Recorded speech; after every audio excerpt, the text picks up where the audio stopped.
Hi students. അപ്പോൾ നമ്മളിന്ന് MTP1 ഡിസ്കഷന് വേണ്ടിയിട്ടാണ് കൂടിയിട്ടുള്ളത്.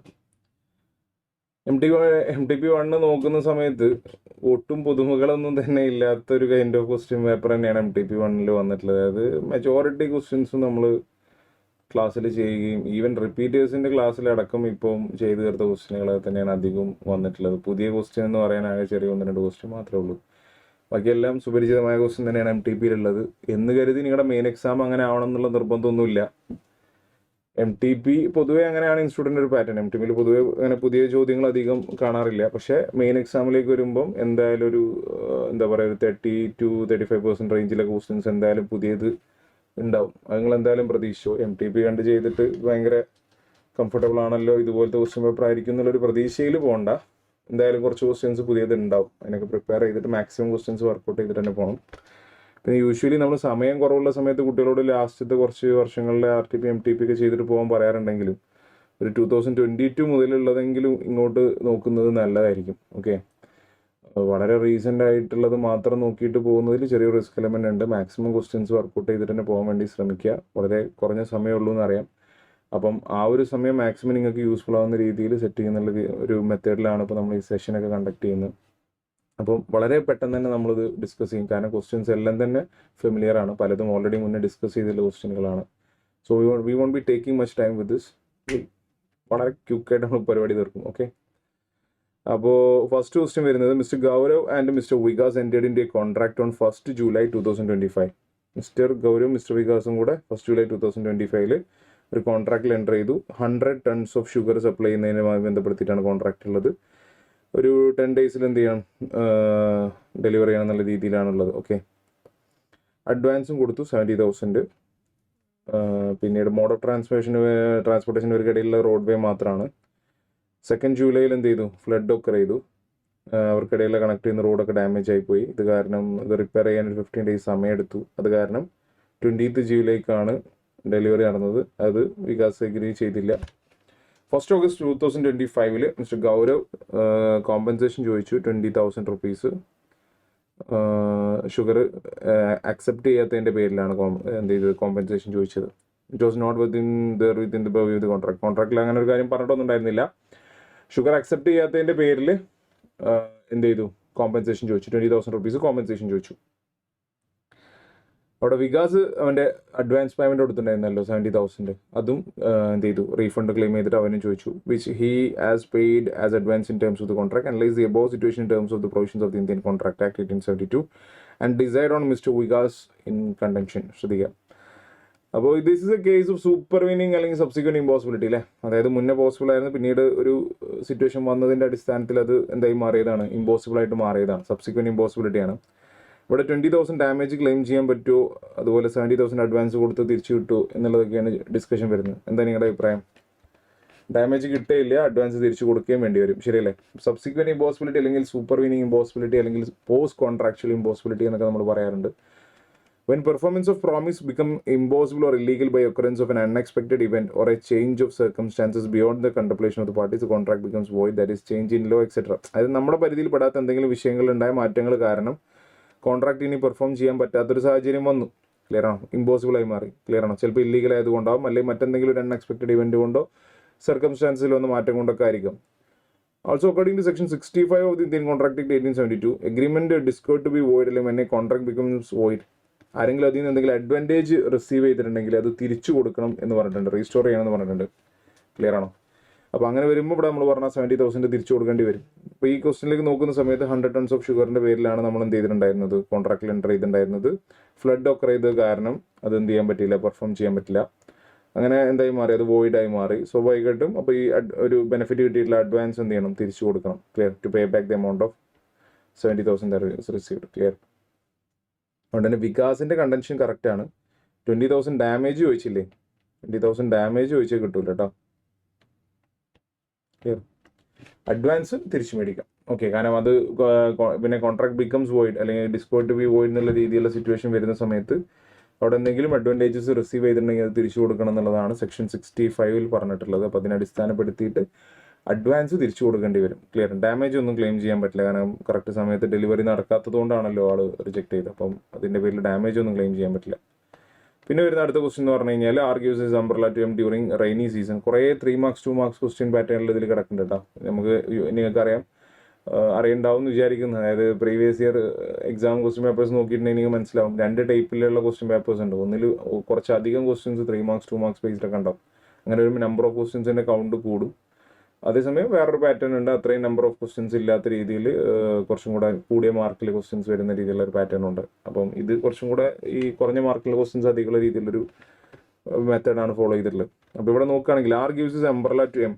6 എമ്മിന് എംബ്രല്ല കൊടുത്തു, to be use for 2 days, 2 ദിവസം യൂസ് ചെയ്യാൻ വേണ്ടി കൊടുത്ത് ഒരാഴ്ച ആളത് കയ്യിൽ കീപ്പ് ചെയ്തു കേട്ടോ. ഒരാഴ്ച കീപ്പ് ചെയ്തു. പിന്നെ അത് തിരിച്ചു കൊടുക്കാൻ പോകുന്ന സമയത്ത് ആക്സിഡൻ്റലി സ്ലിപ്പായി അംബ്രല്ല ബാഡ്ലി ഡാമേജ് ആയി. ഇവിടെ ആരാണ് ലോസ് ആയിട്ട് എടുക്കേണ്ടതെന്നുള്ളതാണ്. നമ്മൾ ബെയിൽമെൻറ്റിൽ കൃത്യമായിട്ട് പറയുന്നുണ്ട്. ഇപ്പോൾ സെക്ഷൻ 161 കൂടെ നോക്കുകയാണെന്നുണ്ടെങ്കിൽ ഗുഡ്സ് എന്ത് ചെയ്യണം, എഗ്രി ടൈമിൽ നമ്മൾ എന്ത് ചെയ്യണം, റിട്ടേൺ ചെയ്യുക എന്നുള്ളത് ബെയിലിയുടെ ഉത്തരവാദിത്തമാണ്. അതിൽ ബെയിലി ഫെയിലിയർ വരുത്തിയിട്ടുണ്ട് എന്നുണ്ടെങ്കിൽ ഗുഡ്സിന് ഉണ്ടാകുന്ന ലോസും ഡിസ്ട്രക്ഷനും ഡിറ്റീരിയേഷനും കാര്യം ഏറ്റെടുക്കേണ്ടി വരും, ബെയിലി ഏറ്റെടുക്കേണ്ടി വരും. ക്ലിയർ? അപ്പോൾ ഈ കേസിൽ എന്ത് ചെയ്യേണ്ടി വരും, ആയിട്ടുള്ള ബെയിലി എന്ത് ചെയ്യേണ്ടി വരും, ലോസ് ബെയർ ചെയ്യേണ്ടി വരും. ആ നഷ്ടം ആർക്ക് നികത്തി കൊടുക്കേണ്ടി വരും, ബെയിലറായിട്ടുള്ള ആറിന് നികത്തി കൊടുക്കേണ്ടി വരും. ക്ലിയർ? വെരി സിമ്പിൾ ക്വസ്റ്റ്യൻ ആണ്, വെരി സിമ്പിൾ ക്വസ്റ്റ്യൻ. പിന്നെ അടുത്ത ക്വസ്റ്റ്യൻ എന്ന് പറഞ്ഞു കഴിഞ്ഞാൽ Prasad incorporated and OPC to run. OPC ആണ്, ബോറോഡ് 50 lakhs ബോറോ ചെയ്തിട്ടുണ്ട്. Long term fund requirement 25 lakhs NBFC എന്ന് കൊടുത്തിട്ടുണ്ട്. Okay, in October 2021. പക്ഷേ ചില due to some running hardships, അതുപോലെ തന്നെ ചില പുതിയ ഗവൺമെൻറ് പോളിസീസിലൊക്കെ വന്നിട്ടുള്ള പുതിയ മാറ്റങ്ങളൊക്കെ കാരണം NBFCക്കുള്ള ഡെപ്റ്റ് പേ ചെയ്യാൻ പറ്റിയില്ല. കമ്പനിയുടെ അസറ്റ്സും ഇൻസഫിഷ്യൻ്റ് ആയിരുന്നു. അപ്പം according to the provisions of companies act 2013 decide whether Prasad would be liable to pay outstanding. Prasad personally ആ ഡെപ്റ്റ് പേ ചെയ്യേണ്ടതുണ്ടോ? NBFC in the following circumstances, if the NBFC proceed against personal assets of the Prasad only on the ground that is the only shareholder and hence liable for it. Prasad മാത്രം, OPC ആണല്ലോ, ഒരു share holder മാത്രമുള്ളൂ. അപ്പോൾ അയാൾ personally ലാബിൾ ആണെന്നുള്ളൊരു ഗ്രൗണ്ടിൽ NBFC approach ചെയ്യുമ്പോൾ അവിടെ പ്രസാദ് കൊടുക്കേണ്ടതുണ്ടോ? പിന്നെ രണ്ടാമത്തെ ഒരു കേസ് എന്ന് പറഞ്ഞു കഴിഞ്ഞാൽ if the NBFC prove that 1% company എന്ന് പറയുന്ന ഒരു ഫ്രോഡ് അല്ലെങ്കിൽ ചീറ്റിംഗ് എന്നുള്ള രീതിയിലാണെന്നുണ്ടെങ്കിൽ. അപ്പോൾ ഇത് വളരെ എളുപ്പമുള്ളൊരു ക്വസ്റ്റ്യൻ ആണ്. നിങ്ങൾക്കറിയാം, ലാബിലിറ്റി ലിമിറ്റഡ് ആണ്. OPCയുടെ ലാബിലിറ്റി ആണെങ്കിലും ലാബിലിറ്റി ലിമിറ്റഡ് ആണ്. ഒരാൾ മാത്രം ഷെയർ ഹോൾഡർ ആണെന്നുള്ള കാരണത്തിൻ്റെ പേരിൽ പോയാൽ OPCയിൽ ഇപ്പോൾ എങ്ങനെ പോയാലും ഒരു ഷെയർ ഹോൾഡർ ഉണ്ടാവുള്ളൂ. അപ്പോൾ അവിടെ ലാബിലിറ്റി ലിമിറ്റഡ് എന്ന് പറഞ്ഞാൽ പേഴ്സണൽ ലാബിലിറ്റി ഉണ്ടാവില്ല. അതുകൊണ്ട് തന്നെ ആദ്യം പറഞ്ഞ കണ്ടൻഷനിലേക്ക് നടക്കില്ല, ആ ഒരു ആർഗ്യുമെൻറ്റ് നടക്കില്ല. അതിൻ്റെ പേരിലൊന്നും പ്രസാദിൻ്റെ അടുത്ത് പേഴ്സണലി റിക്കവർ ചെയ്യാൻ പോസിബിൾ അല്ല. രണ്ടാമത് പറഞ്ഞ കേസ് എന്ന് പറഞ്ഞു കഴിഞ്ഞാൽ ഫ്രോഡ് ആൻഡ് ചീറ്റിങ്ങിൻ്റെ കേസാണ്. ഈ ഫ്രോഡ് ആൻഡ് ചീറ്റിങ്ങിൻ്റെ കേസിലേക്ക് വരുന്ന സമയത്ത് അവിടെ നമ്മൾ മുന്നേ പറഞ്ഞ പോലെ കോർപ്പറേറ്റ് വെയിൽ ലിഫ്റ്റ് ചെയ്യുന്ന സാഹചര്യം വരും. ലിഫ്റ്റിംഗ് ഓഫ് കോർപ്പറേറ്റ് വെയിൽ, കാരണം ഡിസോണസ്റ്റ് അല്ലെങ്കിൽ ഫ്രോഡ്ലൻറ്റ് പർപ്പസുകൾക്ക് വേണ്ടി കമ്പനി യൂസ് ചെയ്യുന്ന സമയത്ത് കോർപ്പറേറ്റ് വെയിൽ ലിഫ്റ്റ് ചെയ്യും. അതിൻ്റെ മേലെ കൺട്രോളിംഗ് പേഴ്സൺസ് ആരാണ് അവിടെ ഉള്ളത്, അവരെ പണിഷ് ചെയ്യുന്ന രീതിയിലുള്ള സാഹചര്യങ്ങളുണ്ടാവും. ക്ലിയർ? അത് വഴി അവിടെ എന്താവും, പ്രസാദ് ലാബിൾ ആവുന്ന സാഹചര്യം വരും. ഈ രീതിയിലാണ് എൻ്റെ ആൻസർ വരുന്നത്. ഈ മാർക്കിൽ ഉത്തരമാണ്. ഇവിടെ സെക്ഷൻ 2 സബ്സെക്ഷൻ 62 പ്രകാരമുള്ള 1% കമ്പനിയെ കുറിച്ച് ആദ്യം പറഞ്ഞിട്ടുണ്ട്. അതിൽ കൃത്യമായിട്ട് പറയുന്നുണ്ട് അതൊരു സെപ്പറേറ്റ് ലീഗൽ എൻറ്റിറ്റി ആണെന്നും അതുപോലെ തന്നെ ലിമിറ്റഡ് ലയബിലിറ്റി എൻജോയ് ചെയ്യുന്നൊക്കെ പറഞ്ഞിട്ടുണ്ട്. ക്ലിയർ? സെപ്പറേറ്റ് ലീഗൽ എൻറ്റിറ്റി എന്താണ്, അതുപോലെ തന്നെ ലിമിറ്റഡ് ലയബിലിറ്റി എന്താണെന്നുള്ള ഡെഫിനിഷൻസ് ഒക്കെ അവിടെ കൊടുത്തിട്ടുണ്ട്. അതുപോലെ ഇൻസ്റ്റന്റ് കേസിലേക്ക് ഇവിടെ നോക്കുന്ന സമയത്ത് ഇവിടെ OPCക്ക് ഡെപ്റ്റ് പേ ചെയ്യാൻ പറ്റിയില്ല. അപ്പോൾ ഇവിടെ നോക്കുന്ന സമയത്ത് ആദ്യത്തെ കേസിൽ നമ്മൾ പറഞ്ഞ പോലെ തന്നെ ആളൊരു ഷെയർ ഹോൾഡർ മാത്രമാണ്, അതുകൊണ്ട് ഡെപ്റ്റിന് ലേബിൾ ആണെന്നുള്ള ഒരു ആർഗ്യുമെന്റ് കേസിൽ പ്രസാദ് അവിടെ പേഴ്സണലി ലേബിൾ ആവില്ല. കാരണം എന്താ, ഒരു ഓൺലി ഷെയർ ഹോൾഡർ എന്നുള്ള കാരണത്തിന് പേരിൽ ഒരിക്കലും നമുക്ക് എന്ത് ചെയ്യാൻ പറ്റില്ല, പ്രസാദിന് ലേബിൾ ആക്കാൻ പറ്റില്ല. കാരണം OPCയുടെ ഡെപ്റ്റ് എന്ന് പറയുന്നത് അത് OPCയുടെ മാത്രം ഡെപ്റ്റാണ്, അല്ലാതെ മെമ്പറുടെ ഡെപ്റ്റ് അല്ല. ക്ലിയർ? OPCക്ക് ലിമിറ്റഡ് ലയബിലിറ്റി ഉണ്ട്. ക്ലിയർ? അതുകൊണ്ട് തന്നെ ആളുടെ പേഴ്സണൽ അസറ്റ്സിന് അഗെയിൻസ്റ്റ് പ്രൊസീഡ് ചെയ്യാന്ന് പറയുന്നത് പോസിബിൾ അല്ല. ക്ലിയർ? ക്രെഡിറ്റേഴ്സിന് അതിന് സാധിക്കില്ല. അതുകൊണ്ട് തന്നെ NBFCക്ക് cannot proceed against personal assets of Prasad only on the ground that is the sole share holder എന്നുള്ള കാരണം പറഞ്ഞുകൊണ്ട് ആൾക്ക് അഗെയിൻസ്റ്റ് മാത്രമായിട്ട് പ്രൊസീഡ് അല്ല, ആളുടെ പേഴ്സണൽ അസറ്റ്സിന് അഗെയിൻസ്റ്റ് ആയിട്ട് പ്രൊസീഡ് ചെയ്യുക എന്ന് പറയുന്നത് പോസിബിൾ അല്ല. പിന്നെ വരുന്ന if the NBFC proves that 1% company was formed for fraud and cheating. Fraud and ചീറ്റിങ്ങിൻ്റെ കേസിലേക്ക് വരുന്ന സമയത്ത് ഞാൻ മുന്നേ പറഞ്ഞ പോലെ തന്നെ ക്രെഡിറ്റേഴ്സിനെ പറ്റിക്കുക, ഫ്രോഡ് ഇങ്ങനെയുള്ള കേസിൽ doctrine of lifting of corporate വെയിൽ വരും. അതിൻ്റെ ഭാഗമായിട്ട് അവിടെ ലിമിറ്റഡ് ലയബിലിറ്റി വിഡ്രോ ചെയ്യപ്പെടും. ആരാണോ അതിൻ്റെ മെമ്പർ അവരെന്താവും, പേഴ്സണലി കൺട്രോളിംഗ് പേഴ്സൺസ് ലയബിൾ ആവും. അപ്പോൾ അങ്ങനെ പ്രൂവ് ചെയ്യുകയാണെന്നുണ്ടെങ്കിൽ OPC ഫ്രോഡിന് പർപ്പസിനാണെന്ന് പ്രൂവ് ചെയ്യാൻ പറ്റുകയാണെന്നുണ്ടെങ്കിൽ ലിമിറ്റഡ് ലയബിലിറ്റി പ്രൊട്ടക്ഷൻ എന്താവും, OPCക്ക് നഷ്ടപ്പെടും. അതുപോലെ തന്നെ പ്രസാദ് എന്തായിരിക്കും, ലേബിൾ ആയിരിക്കും. ഓക്കെ, ഓൾറെഡി നമ്മൾ പറഞ്ഞ കാര്യങ്ങൾ തന്നെ പ്രസൻറ്റ് ചെയ്ത് വെച്ചിരിക്കുന്നു. ഓക്കെ, ഈസി ക്വസ്റ്റ്യൻ ആണ് അല്ലേ, ഒരു വെരി കംഫർട്ടബിൾ ക്വസ്റ്റ്യൻ ആണ്. ഇനി അടുത്ത ക്വസ്റ്റ്യൻ എന്ന് പറഞ്ഞു കഴിഞ്ഞാൽ ഇതൊരു ഡയറക്റ്റ് തിയററ്റിക്കൽ ക്വസ്റ്റ്യൻ ആണ്. Explain with reference to provisions of the Indian Partnership Act 1932 whether a partner can be introduced without consent of the other partners. If yes, describe the procedure. If no, in what manner can a partner can transfer a share in partnership. അതുപോലെ തന്നെ ട്രാൻസ്ഫറുടെ റൈറ്റ്സും ചോദിച്ചിട്ടുണ്ട് during the continuous of പാർട്ട്ണർഷിപ്പും അതുപോലെ തന്നെ on the dissolution of the firm. അത് like മറ്റു പാർട്ട്നേഴ്സിന്റെ സമ്മതം ഇല്ലാതെ ഒരു പാർട്ട്ണറിനെ ഇൻട്രൊഡ്യൂസ് ചെയ്യാൻ പറ്റുമെന്ന് ചോദിച്ചു കഴിഞ്ഞാൽ പറ്റൂല, അറിയാലോ, നിങ്ങൾക്കറിയില്ലേ, അത് സാധിക്കില്ല, അങ്ങനെ ചെയ്യാൻ പറ്റില്ല. എങ്ങനെയാണെന്നുള്ള അതിലേക്ക് നമുക്ക് കിടക്കാം. Okay, no by virtual provisions of section 31 എന്ന് പറഞ്ഞു കഴിഞ്ഞാൽ ഒരാളെയും നമുക്ക് എന്ത് ചെയ്യാൻ പറ്റില്ല, മറ്റു പാർട്ട്നേഴ്സിന്റെ സമ്മതം ഇല്ലാതെ ആഡ് ചെയ്യാൻ പറ്റില്ല. ഒരു ഫേമിലേക്ക് ഒരു പാർട്ട്ണർ ഇൻട്രൊഡ്യൂസ് ചെയ്യുന്നെങ്കിൽ എല്ലാ പാർട്ട്നേഴ്സിന്റെയും സമ്മതം വേണം. Clear? No person can be introduced as a partner in a firm without the consent of all the existing partners. Unless specified as per the partnership agreement, a partner cannot, by transferring his own interest, make anybody else a partner in his place unless the other partners agree to accept that person as a partner. ഏതെങ്കിലും ഒരു partner വിചാരിച്ചാലും അയാളുടെ share transfer ചെയ്തുകൊണ്ടും മറ്റൊരാളെ partner ആക്കാനൊന്നും പറ്റില്ല. Clear ആണോ? അത് എല്ലാ പാർട്ട്നേഴ്സും അയാൾ പാർട്ണറായിട്ട് സ്വീകരിക്കുന്ന രീതിയിൽ അക്സെപ്റ്റ് ചെയ്താൽ മാത്രമേ ആ ട്രാൻസ്ഫർ ചെയ്യുന്ന സാഹചര്യത്തിലും അയാൾ എന്താവുള്ളൂ, പാർട്ണർ ആവുള്ളൂ. ക്ലിയർ? എന്നാൽ ട്രാൻസ്ഫർ ചെയ്യുന്നതിന് ബുദ്ധിമുട്ടൊന്നുമില്ല, അങ്ങനെ ഡീബാർഡൊന്നുമല്ല, ട്രാൻസ്ഫർ ഒക്കെ ചെയ്യാം. പക്ഷേ ട്രാൻസ്ഫറിക്ക് എന്താ പറയുക, കുറച്ച് ലിമിറ്റേഷൻസ് ഉണ്ട്. ഒരു നോർമൽ പാർട്ണറെ പോലെ ആക്ട് ചെയ്യാനൊന്നും പറ്റില്ലെന്ന് മാത്രം. റൈറ്റ്സ് ഓഫ് ട്രാൻസ്ഫർ കൊടുത്തിട്ടുണ്ട്. പാർട്ണർഷിപ്പ് കണ്ടിന്യൂ ചെയ്യുന്ന സാഹചര്യത്തിൽ ട്രാൻസ്ഫർ ചെയ്യാൻ പറ്റാത്ത കാര്യങ്ങളാണ് ആദ്യം ഡിസ്കസ് ചെയ്യുന്നത്. നമ്മുടെ മെറ്റീരിയലുള്ള സെയിം സാധനമാണ്. അവർക്ക് എന്ത് ചെയ്യാൻ പറ്റില്ല, ബിസിനസ് കണ്ടക്റ്റിൽ പാർട്ടിസിപ്പേറ്റ് ചെയ്യാൻ പറ്റില്ല, അക്കൗണ്ട്സ് വയ്ക്കാൻ പറ്റില്ല, ബുക്സ് ഓഫ് അക്കൗണ്ട്സ് ഇൻസ്പെക്ട് ചെയ്യാൻ പറ്റില്ല. ബാക്കിയുള്ള പാർട്ട്നേഴ്സ് അഗ്രി ചെയ്ത പ്രകാരമുള്ള പ്രോഫിറ്റ്സ് എന്ത് ചെയ്യാം, റിസീവ് ചെയ്യാം, അത്ര മാത്രമേ പറ്റുള്ളൂ. അക്കൗണ്ട്സിന് ചലഞ്ച് ചെയ്യാനൊന്നും പറ്റില്ല. എന്നാൽ ട്രാൻസ്ഫറിൽ കുറച്ച് റൈറ്റ്സും ഉണ്ട്. ഡിസൊല്യൂഷൻ നടക്കുന്ന സാഹചര്യത്തിലാണ് റൈറ്റ്സിൻ്റെ കേസ് വരുന്നത്. അതായത് ഷെയർ ഓഫ് അസറ്റ്സ് കിട്ടും, അതുപോലെ തന്നെ ഷെയർ അസർട്ടൈൻ ചെയ്യുന്നതിന് വേണ്ടിയിട്ട് വേണമെങ്കിൽ ആ ഡേറ്റിലുള്ള അക്കൗണ്ട്സും ചോദിക്കാം. ക്ലിയർ? ഇത് ഇപ്പം റീസെൻറ്റ് ടൈമിൽ നമ്മൾ റിപ്പീറ്റേഴ്സിൻ്റെ ക്ലാസ്സിലടക്കം ഡിസ്കസ് ചെയ്തിട്ടുള്ള ഏരിയയാണ്. ഓക്കെ, പിന്നെ അടുത്ത ക്വസ്റ്റ്യൻ വരുന്നത്, Rajit arranges an option to sale an antique wall. ഇത് എത്ര നമ്മൾ ഇതറിയാത്ത കുട്ടികൾ എനിക്ക് തോന്നുന്നില്ല ഫൗണ്ടേഷനിൽ ലോ പ്രോപ്പറായിട്ട് ഒരു മിനിമൽ എഫേർട്ട് ഇട്ടെങ്കിലും പഠിച്ചൊരു കുട്ടി കണ്ടുള്ള ക്വസ്റ്റ്യൻ. ഇത് നമ്മളെ ഹാമറിൻ്റെ കേസാണ്. അതായത് ഓപ്ഷൻ്റെ കേസിൽ സെയിൽ കംപ്ലീറ്റ് ആവുന്നതിന് മുമ്പ് ഹാമർ ഇട്ടടിച്ചു, അങ്ങനെ അത് പൊട്ടി. അപ്പോൾ ഓണർഷിപ്പ് അല്ലെങ്കിൽ അതിൻ്റെ ലോസ് ആയിരിക്കുക എന്നുള്ളതാണ്. ഹാമർ കൊണ്ട് അടിച്ച് ആ ഹാമർ തിരിച്ച് അതിൻ്റെ ബാക്ക് ടു ദ പൊസിഷനിൽ എത്തുമ്പോഴാണ് സെയിൽ കംപ്ലീറ്റ് ആവുന്ന നല്ല രീതിയിലാണ് അതിൻ്റെ ട്രീറ്റ്മെൻറ്റ് വരുന്നത്. അതുകൊണ്ട് തന്നെ ഹാമർ അടിക്കുമ്പം അതിന് ഡാമേജ് സംഭവിച്ചിട്ടുണ്ടെന്നുണ്ടെങ്കിൽ സ്വാഭാവികമായിട്ടും അവിടെ ആർക്ക് ലാബിലിറ്റി ഉണ്ടാവില്ല, ബയ്യർക്ക് ലാബിലിറ്റി ഒന്നും ഉണ്ടാവില്ല. ക്ലിയർ? അതാണ് ആ ക്വസ്റ്റ്യൻ. അത് നമ്മൾ ഒരുപാട് തവണ ചെയ്തിട്ടുള്ള വളരെ സിമ്പിളായിട്ടുള്ള ക്വസ്റ്റ്യൻ ആണ്. ഞാൻ ലൈൻ ബൈ ലൈൻ എക്സ്പ്ലെയിൻ ചെയ്യാനും നിൽക്കുന്നില്ല. ഓക്കെ, അടുത്തത്, X contract to sell his car to Y. They did not discuss the price of the car at all. X later refused to sell his car to Y on the ground that the agreement was void, being uncertain about price. Can Y demand the car under the sale of share? ഇവിടെ car വെക്കാൻ തീരുമാനിച്ചിട്ടുണ്ട്, പക്ഷേ പ്രൈസിനെ കുറിച്ച് അവർ discuss ചെയ്തിട്ടില്ല, ഒന്നും പറഞ്ഞിട്ടില്ല. Clear? അപ്പോൾ അവിടെ പ്രൈസിൻ്റെ കാര്യത്തിൽ അൺസർട്ടൈൻ ആണെന്ന് പറഞ്ഞ് കോൺട്രാക്ട് ക്യാൻസൽ ചെയ്യാൻ ശ്രമിക്കുന്നത്. അങ്ങനെ പറ്റുമെന്ന് ചോദിച്ചു കഴിഞ്ഞാൽ പറ്റില്ല. കാരണം പ്രൈസിനെ കുറിച്ച് ഒന്നും പറഞ്ഞില്ല എന്നുള്ള കാരണം കൊണ്ട് അവിടെ കോൺട്രാക്ട് ഇൻവാലിഡ് ഒന്നും ആവുന്നില്ല. ക്ലിയർ ആണോ? അതെന്താണ്, ഒരു വാലിഡ് കോൺട്രാക്ട് ആയിട്ട് തന്നെ ട്രീറ്റ് ചെയ്യും. അവിടെ നമ്മൾ റീസണബിൾ പ്രൈസാണ് പേ ചെയ്യുക. ക്ലിയർ? സെക്ഷൻ 9 സെക്ഷൻ 10 ഇതുമായി ബന്ധപ്പെടുത്തിയുള്ള ഡിസ്കഷൻ വരുന്ന സെക്ഷൻസ് ആണ്.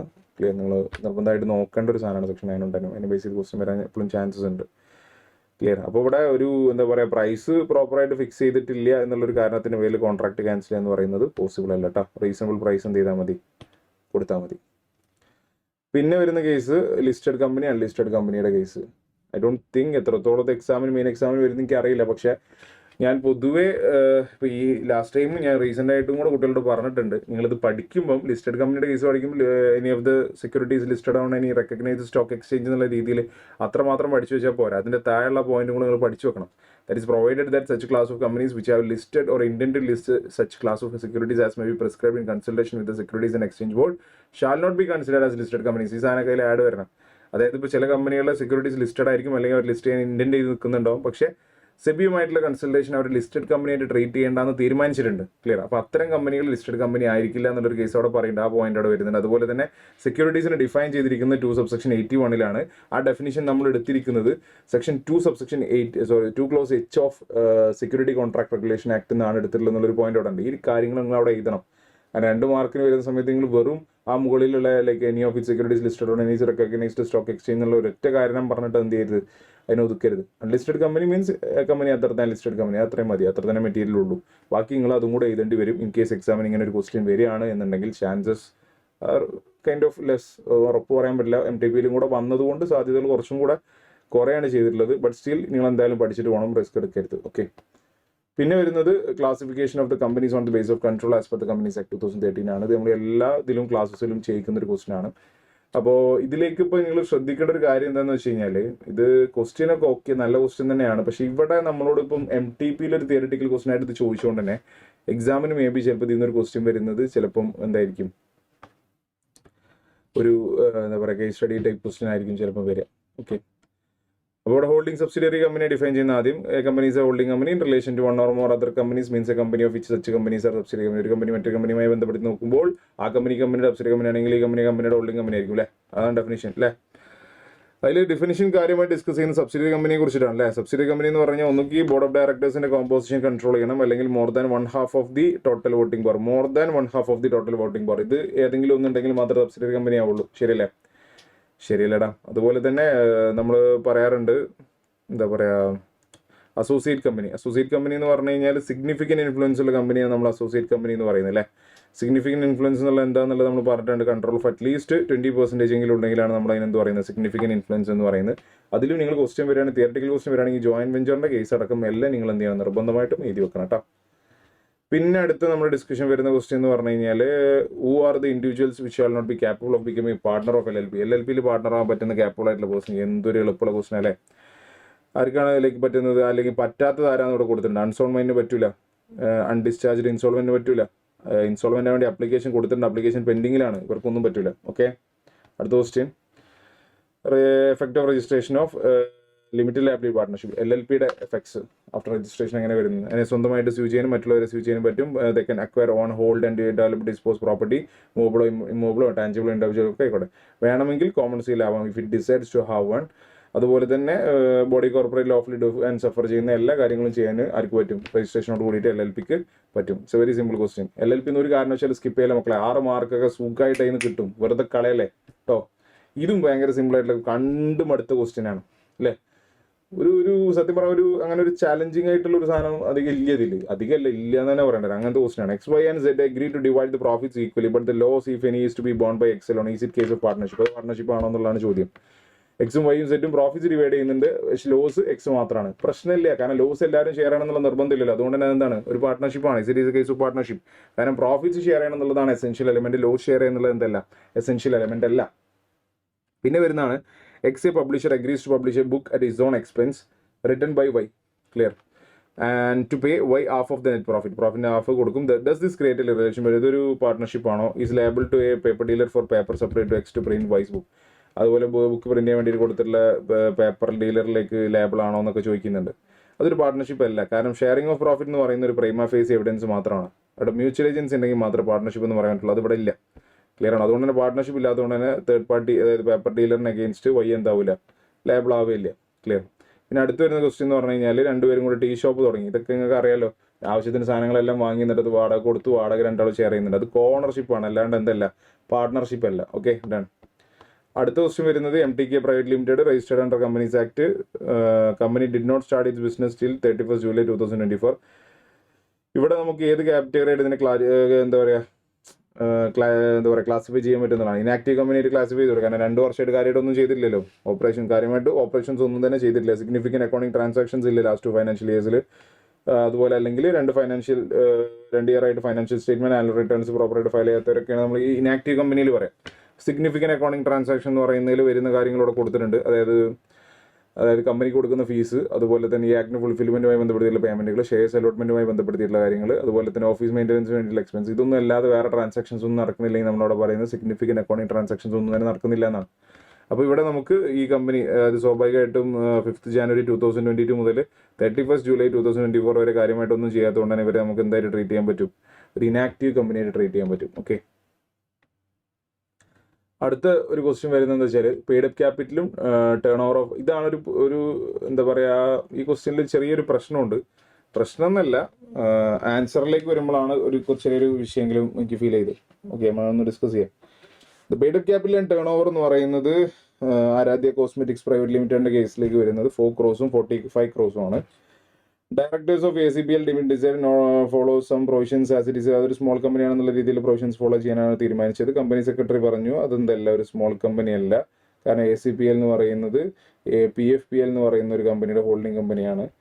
അപ്പോൾ ഇവർക്ക് സ്മോൾ കമ്പനി പറ്റുമോ എന്നുള്ളതാണ്. സ്മോൾ കമ്പനിയുടെ പ്രൊവിഷൻസ് ഒക്കെ കൂടെ കൊടുത്തിട്ടുണ്ട്. സ്മോൾ കമ്പനിയിൽ നിങ്ങൾക്ക് ഒരു സംശയം ഉണ്ടാവും, സ്മോൾ കമ്പനിക്ക് ഇപ്പോൾ ലേറ്റസ്റ്റ് അമെൻമെന്റ് വന്നിട്ടുണ്ട്, ലൈക്ക് 10 crores 100 crores ആയിട്ട് മാറ്റിയിട്ടുണ്ട്. ആ അമെൻമെന്റ് നിങ്ങളുടെ എക്സാമിന് അപ്ലിക്കബിൾ ആണോ എന്നുള്ളൊരു സംശയം ചിലപ്പോൾ ഉണ്ടാവും. ആ അമെൻമെന്റ് നിങ്ങൾക്ക് May 26 അപ്ലിക്കബിൾ അല്ല. കാരണം അമെൻമെന്റ് വന്നിട്ട് 6 മാസമായിട്ടില്ല. 6 മാസത്തിനുള്ളിൽ വരുന്ന എക്സാമുകൾക്ക് പൊതുവെ അത് അപ്ലിക്കബിൾ ആക്കാറില്ല. അപ്ലിക്കബിലിറ്റി വരുന്നത് September 2026 മുതലായിരിക്കും. നിങ്ങൾക്ക് ഇപ്പോഴും അപ്ലിക്കബിൾ ആവുന്ന ലിമിറ്റ് എന്ന് പറയുന്നത് നമ്മൾ ക്ലാസ്സിലൊക്കെ പഠിച്ചിട്ടുള്ള 4 CR 40 CR ഒക്കെ തന്നെ ആയിരിക്കും. ഓക്കെ, അപ്പോൾ 4 crores 40 crores ആണ് ലിമിറ്റിന്റെ കാര്യം ഇവിടെ പറയുന്നത്. അതുപോലെ തന്നെ ഹോൾഡിംഗ് കമ്പനി, സബ്സിഡറി കമ്പനി, സെക്ഷനറി കമ്പനി, അതുപോലെ സ്പെഷ്യൽ ആക്ടിൽ ഇൻകോർപ്പറേറ്റ് കമ്പനി, ഇവർക്കൊന്നും സ്മോൾ കമ്പനി പ്രൊവിഷൻസ് അപ്ലിക്കബിൾ അല്ല. അപ്പോൾ ഇവിടെ ശരിക്കും ഹോൾഡിംഗ് കമ്പനി എന്നുള്ള ഒറ്റ റീസൺസ് കൊണ്ട് തന്നെ ഇവിടെ ശരിക്കും എന്താണ് സ്മോൾ കമ്പനിയായിട്ട് ട്രീറ്റ് ചെയ്യാൻ പറ്റില്ല എന്നുള്ളത് ഓക്കെയാണ്. അതൊക്കെ ശരി തന്നെയാണ്. ഇവർ പറഞ്ഞതുള്ള CS പറഞ്ഞതൊക്കെ കറക്റ്റ് തന്നെയാണ്. പക്ഷെ ഇവിടെ ഒരു കാര്യം ഒരു എഴുതി വെച്ചിട്ടുണ്ട്, അതായത് ടേൺ ഓവറും അതുപോലെ തന്നെ ഇതൊക്കെ ലിമിറ്റിൻ്റെ ഉള്ളിലാണെന്നുള്ളൊരു വാക്ക് ഇവിടെ ഉപയോഗിക്കണ്ടേനല്ലോ. അവിടെ paid up capital turn over is within the terms പറയുന്നുണ്ട്. പക്ഷെ അത് കറക്റ്റ് അല്ല. 45 crores വരുന്നുണ്ടല്ലോ, അത് 45 crores ടേൺ ഓവറും എന്ത് ചെയ്യുന്നുണ്ട്, ലിമിറ്റ് ക്രോസ് ചെയ്യുന്നുണ്ട്. അപ്പോൾ അതുകൊണ്ട് പക്ഷേ അതിലേക്ക് വരാന്നില്ല. ഹോൾഡിംഗ് കമ്പനി എന്നുള്ള റീസൺ തന്നെ മതി ഇത് സ്മോൾ കമ്പനിയായിട്ട് ട്രീറ്റ് ചെയ്യാതിരിക്കാൻ. വേറെ റീസൺ ഒന്നും വേണ്ട. പിന്നെ വരുന്നതാണ് അഭിനവ് നാച്ചുറൽ ഗ്യാസ് ലിമിറ്റഡ്. ഇതൊരു പുതിയ ഫ്രഷ് ക്വസ്റ്റ്യൻ ആണെന്ന് വേണമെങ്കിൽ കുറച്ചെങ്കിലും പറയാം. ക്ലിയർ.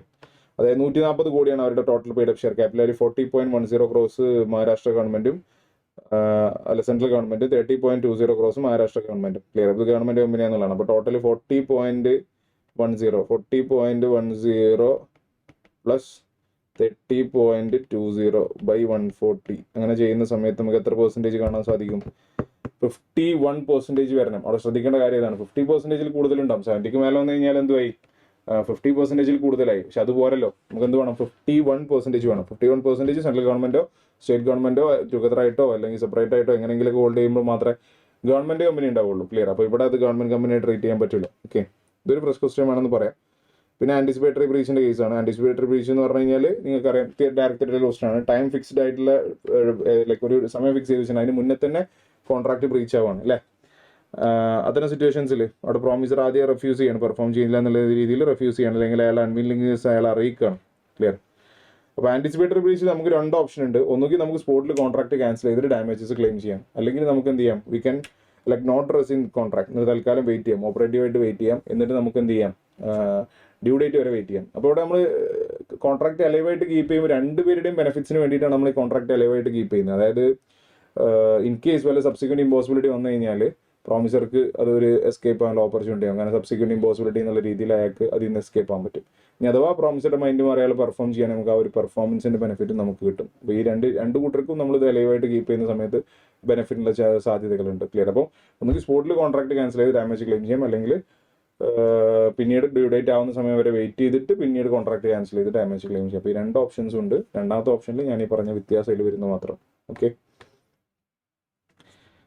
പിന്നെ Bhuvika borrowed 4,75,000 from a relative mother on 5th at interest 1% per month for 5 years for running her cosmetic store. She was paying continuously installment and interest every month. എല്ലാ മാസവും instalment കൃത്യമായിട്ട് പേ ചെയ്യുന്നുണ്ടായിരുന്നു.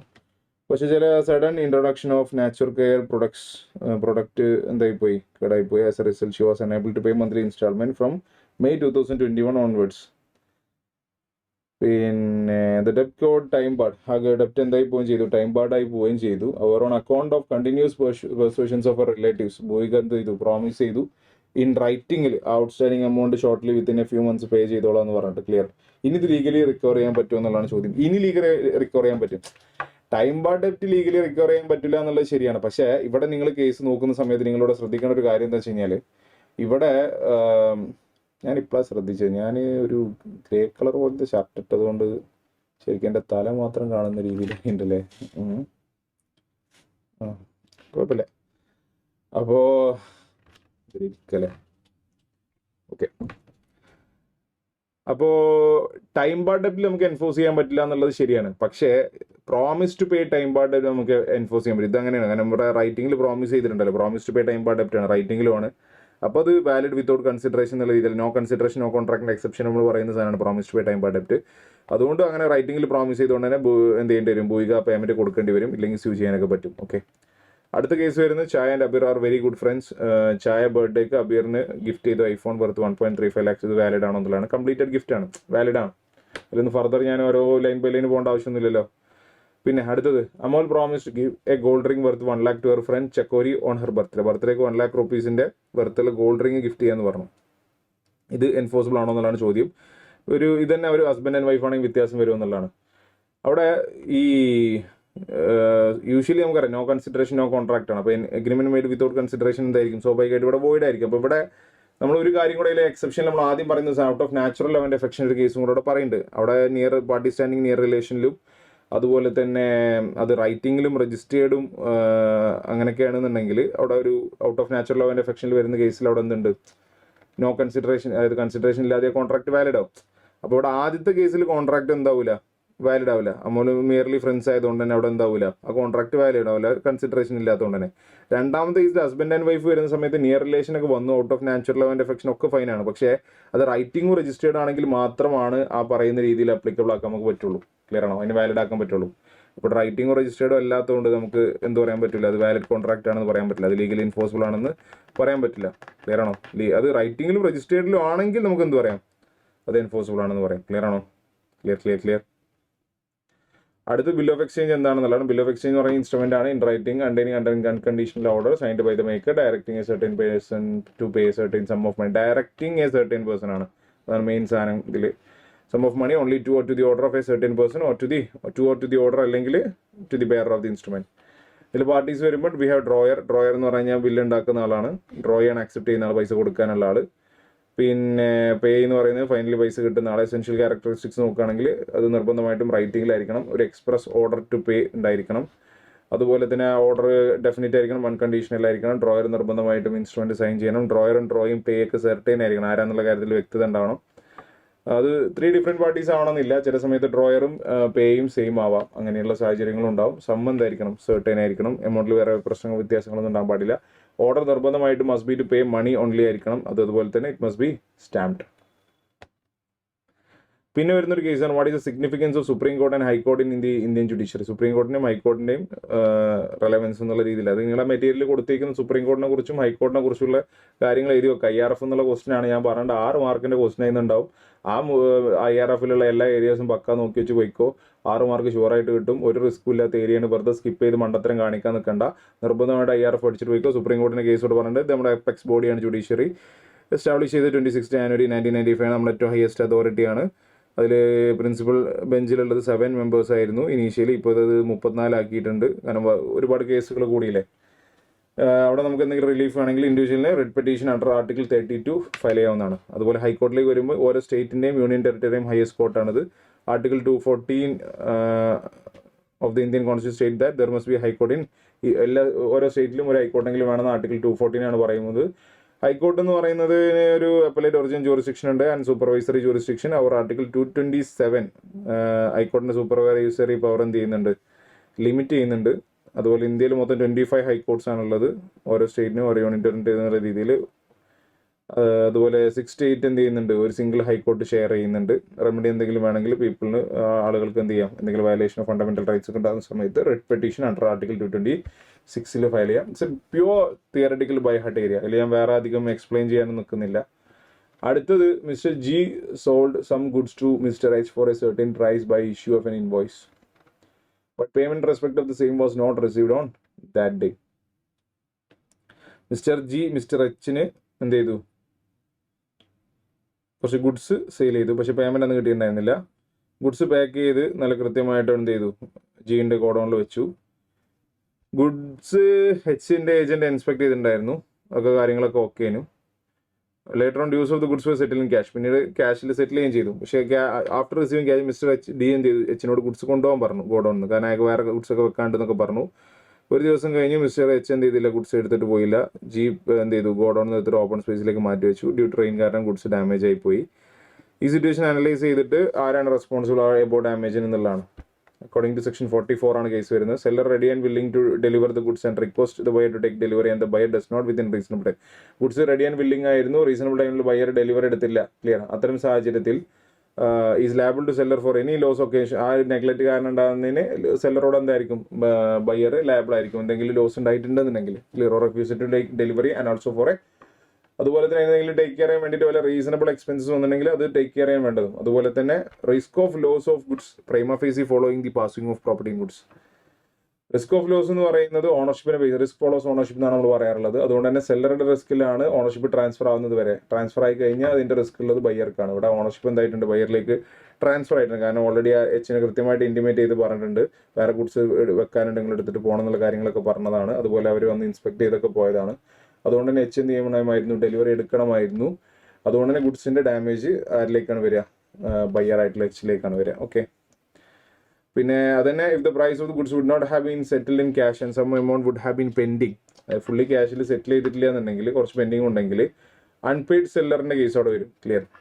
അവിടെ നമുക്ക് റൈറ്റ്സ് ഉണ്ട്. കാരണം അൺപെയ്ഡ് സെല്ലറിലേക്ക് വരുന്ന സമയത്ത് ഓണർഷിപ്പ് പാസ് ആയിട്ടുണ്ടെന്നുണ്ടെങ്കിൽ, എന്നിട്ട് ബയർ റോങ്ഫുള്ളി പേ ചെയ്യുന്നില്ല എന്നുണ്ടെങ്കിൽ നമുക്ക് എന്ത് ചെയ്യാം, pay for the goods according to the terms of the contract. The seller may sue him for the price of the goods. Seller may sue him for the price of the goods. അതായത് പ്രൈസിന് വേണ്ടി, ഇതിൽ ക്വസ്റ്റ്യനിലേക്ക് വരാം.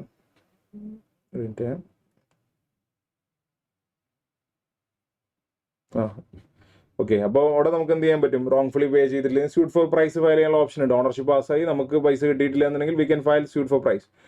അതുപോലെ തന്നെ contract of സെയിലേക്ക് വരുന്ന സമയത്ത് ഒരു സെർട്ടേൺ ഡേയിൽ പേ ചെയ്യാന്ന് പറഞ്ഞിട്ട് പേ ചെയ്തിട്ടില്ല എന്നുണ്ടെങ്കിലും അവിടെ നമുക്ക് എന്ത് ചെയ്യാൻ പറ്റും, പ്രോപ്പർട്ടി ഓണർഷിപ്പിൽ ബയറിലേക്ക് ട്രാൻസ്ഫർ ആയിട്ടില്ലെങ്കിൽ പോലും നമുക്ക് എന്ത് ചെയ്യാൻ പറ്റും, ഗുഡ്സ് അപ്രോപ്രിയേറ്റ് ചെയ്തില്ലെങ്കിൽ പോലും നമുക്ക് എന്ത് ചെയ്യാൻ പറ്റും, പ്രൈസിന് വേണ്ടിയിട്ട് സ്യൂട്ട് ഫയൽ ചെയ്യാൻ പറ്റും. Under contract of sale the price is payable on a day certain irrespective of delivery and the buyer wrongfully neglects or refuses to pay such price. Seller may sue him for the price although the property and the goods has not passed and the goods have not been appropriated the contract. അതായത് goods appropriate ചെയ്തില്ല, ownership transfer ഒന്നായിട്ടില്ലെങ്കിൽ ഒരു certain ഡേയിൽ പേ ചെയ്യാന്ന് പറഞ്ഞിട്ട് പേ ചെയ്തിട്ടില്ല എന്നുണ്ടെങ്കിൽ അവിടെ നമുക്ക് എന്ത് ചെയ്യാൻ പറ്റും, പ്രൈസിന് വേണ്ടി സ്യൂട്ട് ഫയൽ ചെയ്യാൻ പറ്റും. ഓക്കെ. പിന്നെ വരുന്നൊരു കേസാണ് can A partner B expelled. Partner expel ചെയ്യാൻ പറ്റും. പക്ഷെ അവിടെ കുറച്ച് കാര്യങ്ങൾ നമ്മൾ ശ്രദ്ധിക്കേണ്ടതുണ്ട്. അതാണ് അവിടെ ചോദിച്ചിട്ടുള്ള ക്വസ്റ്റ്യൻ. അപ്പം എക്സ്പെൽഷൻ ചെയ്യണമെന്നുണ്ടെങ്കിൽ അതിന് കുറച്ച് കണ്ടീഷൻസ് ഉണ്ട്. ഒന്ന്, പവർ ഓഫ് എക്സ്പെൽഷൻ അവർക്കിടയിലെ കോൺട്രാക്റ്റിൽ ഉണ്ടാവണം. അത് മെജോറിറ്റി ഓഫ് പാർട്ട്നേഴ്സിന്റെ ഡിസിഷൻ ആയിരിക്കണം, ഗുഡ് ഫെയ്ത്തിലായിരിക്കണം. അതിൽ തന്നെ ഗുഡ് ഫെയ്ത്തിന്റെ ഒരു ടെസ്റ്റിംഗ് കൂടെ വരുന്നുണ്ട്. അതായത് അത് പാർട്ട്ണർഷിപ്പിന്റെ ബെസ്റ്റ് ഇൻട്രസ്റ്റിലായിരിക്കണം. അതുപോലെ തന്നെ കൃത്യമായ നോട്ടീസ് കൊടുക്കണം, അയാൾക്ക് പറയാനുള്ളത് കേൾക്കണം. ക്ലിയർ. ഈ പറയുന്ന കണ്ടീഷൻസ് എല്ലാം ഓക്കെ ആണെങ്കിൽ മാത്രമാണ് അത് കമ്പനിയുടെ ലൈക്ക് ബോണഫൈഡ് ഇൻട്രസ്റ്റിലാണെങ്കിൽ മാത്രമാണ് അത് വാലിഡ് ആവുള്ളൂ. ഇല്ലെങ്കിൽ അത് നൾ ആൻഡ് വോയിഡ് ആയിരിക്കും. അപ്പോൾ പാർട്ട്ണർ എക്സ്പെൽ ചെയ്യാം strictly following the provisions of section 33. പിന്നെ അടുത്ത ഡിസ്കഷൻ വരുന്നത് ഇൻഡെംനിറ്റിയും കോൺട്രാക്ട് ഓഫ് ഗ്യാരണ്ടിയും ആൻഡ് സ്റ്റേ ദ കണ്ടീഷൻസ്. എപ്പോഴാണ് ഗ്യാരണ്ടി ഇൻവാലിഡ് ആക്കുന്നത്, എന്താണ് ഇൻഡെംനിറ്റി, എന്താണ് ഗ്യാരണ്ടി എന്ന് ചോദിച്ചിട്ടുണ്ട്. ഇൻഡെംനിറ്റി എന്ന് പറഞ്ഞു കഴിഞ്ഞാൽ contract by which one party promises to save the other from loss cost him by the conduct of the promisor himself or the conduct of any person. അതായത് നമ്മുടെ സ്വന്തം കണ്ടക്ട് കാരണമോ അല്ലെങ്കിൽ മറ്റേതെങ്കിലും കണ്ടക്ട് കാരണം വരുന്ന നഷ്ടം നികത്തി തരാം എന്ന് പറഞ്ഞുകൊണ്ട് നമ്മൾ എൻ്റർ ചെയ്യുന്ന കോൺട്രാക്ട് ആണെന്ത്, കോൺട്രാക്ട് ഓഫ് ഇൻഡെംനിറ്റി എന്ന് പറയുന്നത്. ബെയിൽമെന്റ് ഗ്യാരണ്ടി എന്ന് പറഞ്ഞു കഴിഞ്ഞാൽ contract perform the promise made of discharge liability incurred by third person in case of his default ആണ്. അതായത് ഒരാൾ അയാളുടെ ലയബിലിറ്റി ഡിസ്ചാർജ് ചെയ്യുന്നില്ല, അയാളുടെ ഭാഗത്ത് നിന്ന് ഡിഫോൾട്ട് വരുന്ന സാഹചര്യത്തിൽ ഞാൻ പേ ചെയ്തോളാം എന്ന് പറഞ്ഞുകൊണ്ട് എൻ്റർ ചെയ്യുന്ന കോൺട്രാക്ട്, അല്ലെങ്കിൽ ആ പ്രോമിസ് ഞാൻ പെർഫോം ചെയ്തോളാം എന്ന് പറഞ്ഞുകൊണ്ട് എൻ്റർ ചെയ്യുന്ന കോൺട്രാക്ട് ആണ് കോൺട്രാക്ട് ഓഫ് ഗ്യാരണ്ടി. അപ്പോൾ ഗ്യാരണ്ടി ഇൻവാലിഡ് ആവുന്ന കേസ് കുറച്ച് കണ്ടീഷൻസ് ഇവിടെ കൊടുത്തിട്ടുണ്ട്. മിസ്റെപ്രസെൻറ്റേഷനിലൂടെ ഗ്യാരണ്ടി കോൺട്രാക്റ്റിൽ വന്നതെന്നുണ്ടെങ്കിൽ ഗ്യാരണ്ടി ഇൻവാലിഡ് ആവും. അതുപോലെ തന്നെ മെറ്റീരിയൽ സർക്കംസ്റ്റാൻസുമായി ബന്ധപ്പെടുത്തിയിട്ട് സൈലൻസ് കീപ്പ് ചെയ്തിട്ടാണ് ഗ്യാരണ്ടി കോൺട്രാക്ട് ഉണ്ടാക്കിയതെന്നുണ്ടെങ്കിൽ അവിടെയും ഗ്യാരണ്ടി കോൺട്രാക്ട് എന്താവും, ഇൻവാലിഡ് ആവും. അതുപോലെ തന്നെ contract of guarantee is entered into on the condition that the creditor shall not act upon it until another person has joined in as co-surety and other person party fails join as such. വേറൊരു coat shorty join ചെയ്യുകയാണെങ്കിൽ മാത്രമേ ഞാൻ ഇതിൽ shorty ആയിട്ട് നിൽക്കുള്ളൂ എന്നുള്ള രീതിയിൽ പറഞ്ഞിട്ടുണ്ടെങ്കിൽ ആ അതർ പാർട്ടി ജോയിൻ ചെയ്യുന്നില്ല എന്നുണ്ടെങ്കിൽ അവിടെയും ഗ്യാരണ്ടി എന്താവില്ല, ഷോർട്ടി എന്താവില്ല, ലൈക്ക് ഗ്യാരണ്ടി കോൺട്രാക്ട് എന്താവില്ല, വാലിഡ് ആവില്ല. ഓക്കെ. അടുത്തത് അലോക് ഗുഡ്സ് വിറ്റു on credit, Alok goods purchase ചെയ്തു ഫ്രം മനീഷ് ഓൺ ക്രെഡിറ്റ്. എന്നിട്ട് അവിടെ ചെക്ക് കൊടുത്തു. ക്ലിയർ. അങ്ങനെ ചെക്ക് ഇഷ്യൂ ചെയ്തു. അവിടെ സഫീഷ്യൻറ്റ് ബാലൻസ് ആ ഡേറ്റിൽ ഉണ്ടായിരുന്നു to pay Manish presented cheque after 1 month. 1 monthന് ശേഷമാണ് എന്ത് ചെയ്തത്, പ്രസൻറ്റ് ചെയ്തത്. അത് ഇൻസഫിഷ്യൻറ്റ് ഫണ്ട്സ് കാരണം ഡിസോണറായി. അങ്ങനെ മനീഷ് പേയ്മെൻറ്റിന് വേണ്ടി ഡിമാൻഡ് ചെയ്തു, പക്ഷേ അലോക് പേ ചെയ്തില്ല. അങ്ങനെ നോട്ടീസ് കൊടുത്തു ഔട്ട്സ്റ്റാൻഡിംഗ് ഡെബിറ്റ് പേ ചെയ്യാൻ വേണ്ടി. അലോക് അതെന്ത് ചെയ്തു, ഇഗ്നോർ ചെയ്തു. അങ്ങനെ ഡിസോർഡർ ഓഫ് ചെക്കിൻ്റെ പേരിൽ കേസ് ഫയൽ ചെയ്തു. അലോക് പറഞ്ഞതെന്ന് വെച്ചാൽ Alok defended himself on the ground that Manish fail to encash the, അത് ഇപ്പോൾ കൊടുത്ത് 2 ദിവസത്തിൽ എൻകാഷ് ചെയ്തില്ല. അതായത് അവിടെ കൊടുക്കുന്ന സമയത്ത് അത് ഡിസോണർ ആവുന്നൊന്നും അവൻ അറിയില്ലായിരുന്നു. 1 മാസം കഴിഞ്ഞിട്ടല്ലേ കൊടുത്തു, അപ്പോൾ ആ സമയത്ത് ഡിസോണർ ആവുന്നേ അറിയില്ല എന്നൊക്കെ പറയുന്നു. അനലൈസ് ആ അലോകിൻ്റെ ഡിഫൻസ് വാലിഡ് ആവുമോ എന്നുള്ളതാണ് ഒരു ചോദ്യം. പിന്നെ മനുഷ്യന് Manish can file a suit against Alok for disorder of check within how many days he can file the complaint. എത്ര ദിവസത്തിനുള്ളിൽ അലോകിന് അഗേൻസ്റ്റ് മനുഷ്യന് സൂട്ട് ഫയൽ ചെയ്യാൻ പറ്റും തുടങ്ങിയിട്ടുള്ള കാര്യങ്ങളൊക്കെയാണ് question. Section 130 very very very very very very important. Negotiable ഇൻസ്ട്രുമെൻസിൽ section 130 എന്ന് പറഞ്ഞു കഴിഞ്ഞാൽ അത് മെയിൻ സാധനമാണ്, ഏറ്റവും ഇമ്പോർട്ടൻ്റ് ആയിട്ടുള്ള സാധനം നെഗോഷ്യബിൾ ഇൻസ്ട്രുമെൻസിൽ സെക്ഷൻ 130 എന്ന് പറയുന്നത്. അപ്പോൾ ഒരു കാരണവശാലും അത് സ്കിപ്പ് ചെയ്യരുത്. അതിൽ നിന്നൊരു ക്വസ്റ്റ്യൻ എപ്പോഴും ഏത് എക്സാം, ഏത് നിങ്ങൾ സെപ്റ്റംബറിൽ എഴുതാൻ പോകണമെങ്കിലും മെയിൽ എഴുതാൻ പോകണമെങ്കിലും ജനുവരിയിൽ എഴുതാൻ പോകണമെങ്കിലും ആ ഒരു ക്വസ്റ്റ്യൻ നിങ്ങൾ പ്രിപ്പയർ ചെയ്തിട്ട് പോയിക്കോ. അത് ഞാൻ അഥവാ ചോദിച്ചില്ലെങ്കിൽ അതിൽ വിഷമിക്കൊന്നും വേണ്ട, പക്ഷെ ചോദിക്കാൻ ഭയങ്കര ചാൻസസ് ഉള്ള ഒരു സാധനമാണ്. ഓക്കെ,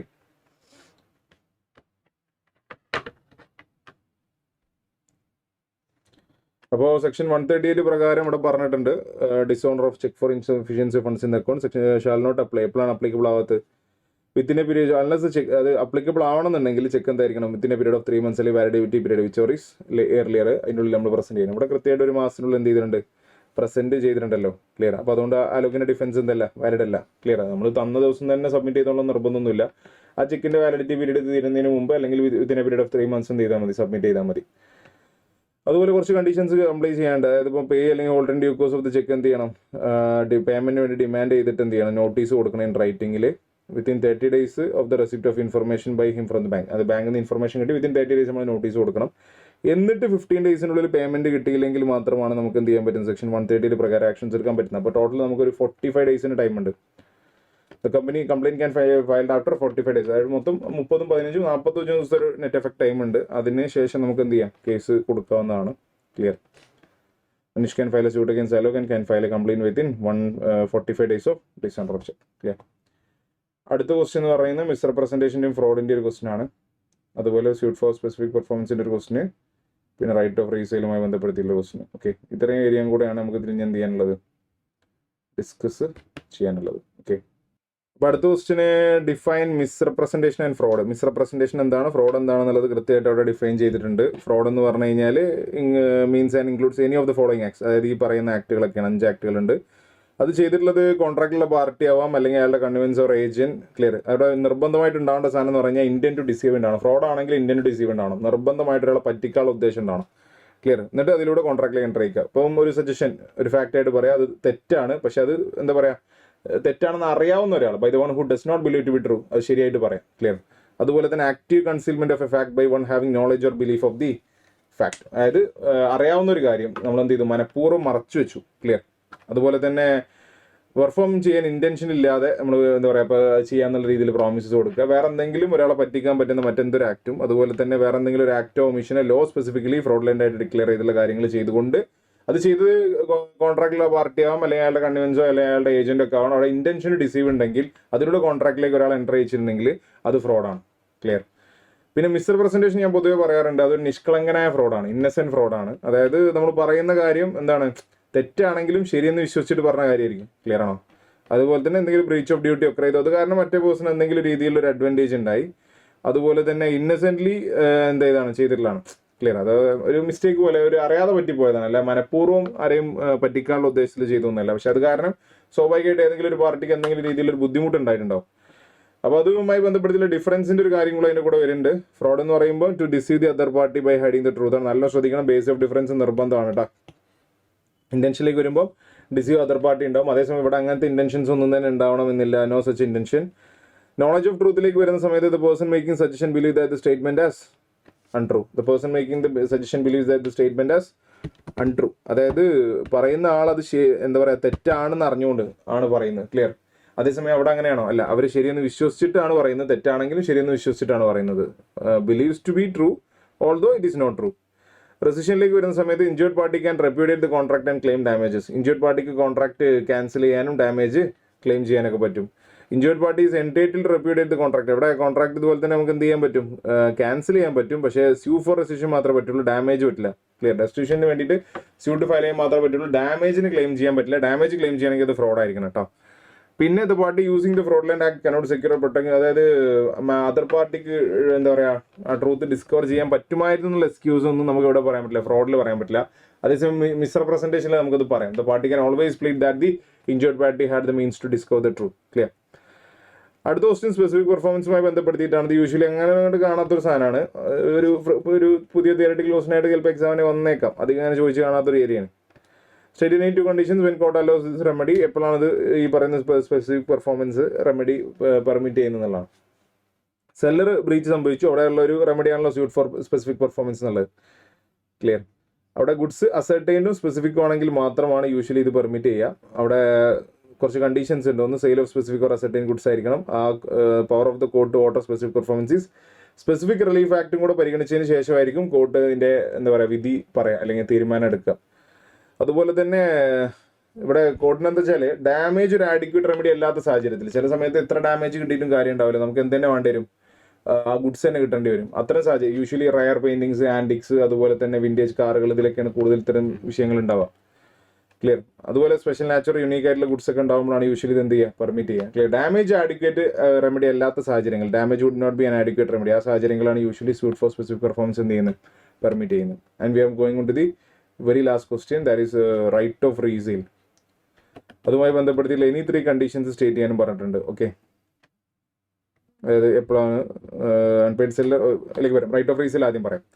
റൈറ്റ് ഓഫ് റീസെയിൽ എന്നുള്ളത് നമുക്കറിയാം, റൈറ്റ് ഓഫ് ലീനും റൈറ്റ് ഓഫ് സ്റ്റോപ്പേജ് ഇൻ ട്രാൻസിറ്റിനും എന്തെങ്കിലും ഒരു മീനിങ് വേണമെന്നുണ്ടെങ്കിൽ അവിടെ എന്ത് വേണം, റൈറ്റ് ഓഫ് റീസെയിൽ വേണം. Right of resale is a very valuable right to given to an unpaid seller. Unpaid seller വളരെ ഇമ്പോർട്ടൻറ്റ് റൈറ്റ്. ഈ റൈറ്റ് ഇല്ലെങ്കിൽ റൈറ്റ് ഓഫ് ലീനും സ്റ്റോപ്പേജ് ഇൻ ട്രാൻസിറ്റ് ഒക്കെ എന്താണ്, പ്രത്യേകിച്ച് യൂസ് ഒന്നും ഇല്ലാത്തൊരു സാധനമാണ്. Clear. Unpaid seller can exercise right to resell the goods under the following condition. താഴെ പറയുന്ന കണ്ടീഷൻസ് ഫോളോ ചെയ്തുകൊണ്ട് ചെയ്യാൻ പറ്റും. ഒന്ന്, പെരിഷബിൾ നാച്ചർ ആണെങ്കിൽ വിത്തൗട്ട് നോട്ടീസ് വെക്കാം. അല്ലാത്ത കേസുകൾ ബയർക്ക് നോട്ടീസ് കൊടുത്തുകൊണ്ട് നമുക്ക് എന്ത് ചെയ്യാം, ഗുഡ്സ് വെക്കാം. ക്ലിയർ ആണോ? അതുപോലെ റൈറ്റ് ഓഫ് ലീനും റൈറ്റ് ഓഫ് സ്റ്റോപ്പേജ് ഇൻ ട്രാൻസിറ്റും എക്സസൈസ് ചെയ്തിട്ട് ഗുഡ്സ് നമുക്ക് എന്ത് ചെയ്യാം, വിൽക്കാൻ പറ്റും. ഇത് സബ്സിക്വന്റ് ബയർ അക്വൈസ്, അതിലൂടെ വാങ്ങുന്ന സബ്സിക്വന്റ് ബയർക്ക് എന്ത് കിട്ടും, ഗുഡ് ടൈറ്റിലൊക്കെ കിട്ടും. അതിൽ നോട്ടീസ് കൊടുത്തിട്ടുണ്ടോ ഇല്ല എന്നുള്ളതൊന്നും സബ്സിക്വന്റ് ബയറെ ബാധിക്കുന്നില്ല, വാങ്ങുന്നതൊക്കെ ഗുഡ് ടൈറ്റിൽ കിട്ടും. അപ്പോൾ റീസെയിലേക്ക് വരുന്ന സമയത്ത് എക്സ്പ്രസ്ലി കോൺട്രാക്റ്റിലെ റൈറ്റ് റിസർവ് ചെയ്തിട്ടുണ്ടെന്നുണ്ടെങ്കിൽ നമുക്ക് വിത്തൗട്ട് നോട്ടീസിന് എന്ത് ചെയ്യാൻ പറ്റും, സെയിൽ ചെയ്യാൻ പറ്റും. Clear. In such case seller is said to have reserve the right of resale and he may resale the goods on buy ബൈയുടെ ഡിഫോൾട്ട് ഉണ്ടാകുന്ന സമയത്ത് വിത്തൗട്ട് നോട്ടീസിന് എന്ത് ചെയ്യാൻ പറ്റും, നമുക്ക് വിൽക്കാൻ പറ്റും. ക്ലിയർ. എക്സ്പ്രസ്ലി അങ്ങനെ ഉണ്ടെങ്കിൽ. ക്ലിയർ ആണോ? അതുപോലെ ബയ്യർ ഇതൊരു എക്സ്ട്രാ പോയിന്റ് അവിടെ അപ്പോൾ നിങ്ങളുടെ മെറ്റീരിയൽ പ്രസന്റേഷൻ സെയിം കൂടെ എടുത്താണ്. ഓണർഷിപ്പ് പാസ്സാവാത്ത സാഹചര്യത്തിൽ ഒരു അഡീഷണൽ റെമഡി കൂടി ഉണ്ടാകും. റൈറ്റ് ഓഫ് റീസെയിലിന് പുറമെ റൈറ്റ് ഓഫ് ലീനും റൈറ്റ് ഓഫ് സ്റ്റോപ്പേജ് ഇൻ ട്രാൻസിറ്റിന് പുറമെ ഒരു റൈറ്റ് കൂടെ ഉണ്ട്. അതിൻ്റെ റൈറ്റാണ് right of withholding delivery. അത് നമ്മൾ കോസി ലീൻ എന്നും പറയാറുണ്ട്. That is similar. അതായത് റൈറ്റ് ഓഫ് ലീനും സ്റ്റോപ്പേജ് ഇൻ ട്രാൻസിറ്റിന് സിമിലർ ആയിട്ടുള്ള റൈറ്റ് തന്നെയാണ് right of withholding delivery. ഇതൊക്കെ നമ്മൾ ഓൾറെഡി ക്ലാസ്സിലും മുന്നേ പല സെഷൻസിലായിട്ട് ഓൾറെഡി ഡിസ്കസ് ചെയ്തിട്ടുള്ള തിയററ്റിക്കൽ ക്വസ്റ്റൻസ് ഒക്കെ ഞാൻ വളരെ ക്വിക്കായിട്ട് തന്നെ കവർ ചെയ്തിട്ടുണ്ട്. കാരണം നിങ്ങൾ അൺനെസറി നിങ്ങളുടെ ടൈം ഇതിൻ്റെ മേലെ വേസ്റ്റ് ആക്കിയിട്ട് കാര്യമില്ലല്ലോ. അപ്പോൾ ഞാൻ പറഞ്ഞല്ലോ, ഒരുവിധം ക്വസ്റ്റ്യൻസ്, മെജോറിറ്റി ക്വസ്റ്റ്യൻസും എല്ലാം നമ്മൾ ഓൾറെഡി കണ്ടിട്ടുള്ള, നമ്മൾ വർക്ക് ബുക്കിലായിട്ടും നമ്മൾ ക്ലാസ്സിലായിട്ടൊക്കെ ചെയ്തിട്ടുള്ള ക്വസ്റ്റ്യൻസ് ഒക്കെ തന്നെ ഇരിക്കുന്നത്. അല്ലാതെ പുതിയ ഫ്രഷ് ക്വസ്റ്റ്യൻസ് ഒന്നും അധികം MTP 1 ഇനി നമുക്ക് MTP 2 ഡിസ്കഷൻ കൂടെ നമുക്ക് ചെയ്യാനുണ്ട്. നമ്മൾ പറ്റുന്ന പോലെ നമ്മൾ അത് ചെയ്യും. ഓക്കെ, അപ്പോൾ വളരെ കുറഞ്ഞ സമയം കൊണ്ട് ഇതിൻ്റെ ഒരു കവറേജ് കിട്ടിയിട്ടുണ്ട്. ഇത്രയും തന്നെ മതി എൻ്റെ അഭിപ്രായത്തിൽ. നിങ്ങൾ ഒരുപാട് സമയം ഇതിൻ്റെ മേലെ ചിലവാക്കേണ്ടതില്ല. ഓൾറെഡി ഈ ക്വസ്റ്റ്യൻസ് ഒക്കെ ചെയ്ത ആളുകളാണെന്നുണ്ടെങ്കിൽ ജസ്റ്റ് ഒന്ന് ഗോ ത്രൂ ചെയ്യേണ്ട ആവശ്യം മാത്രമേ ഉള്ളൂ. സോ എക്സാമിന് നന്നായിട്ട് പ്രിപ്പയർ ചെയ്യുക. Days are very limited. ഇനിയും ഒരു 2 ആഴ്ചയുള്ളൂ എഫക്റ്റീവ്ലി. അപ്പോൾ ഇനി അങ്ങോട്ടുള്ള ഓരോ ദിവസവും വളരെ ഇമ്പോർട്ടൻ്റ് ആണ്. 1 മണിക്കൂർ പോലും വെറുതെ കളയരുത്. Take needed rest. ആവശ്യമുള്ളൊരു ബ്രേക്ക് കറക്റ്റ് എടുക്കുക. അത് കഴിഞ്ഞ് വീണ്ടും തിരിച്ച് സ്റ്റഡീസിലേക്ക് വരിക. കറക്റ്റ് നല്ല ഫുഡ് കഴിക്കുക, ന്യൂട്രീഷ്യസ് ആയിട്ടുള്ള ഫുഡ് കഴിക്കുക, നന്നായിട്ട് വെള്ളം കുടിക്കുക. നല്ല ചൂടാണ് അറിയാലോ. അപ്പോൾ നല്ല വെള്ളമൊക്കെ കുടിക്കുക, ഹെൽത്തി ആയിട്ടിരിക്കുക. ക്ലിയർ. എന്നാൽ മാത്രമേ നിങ്ങൾ പഠിച്ചത് നിങ്ങൾക്ക് എക്സാമിന് നല്ല രീതിയിൽ പ്രസൻറ്റ് ചെയ്യുന്ന രീതിയിലേക്ക് എത്തിക്കാൻ കഴിയുള്ളൂ. So thank you. എല്ലാവരും നല്ല രീതിയിൽ നല്ല മാർക്കിൽ പാസ്സാവട്ടെ. All the very best. Okay.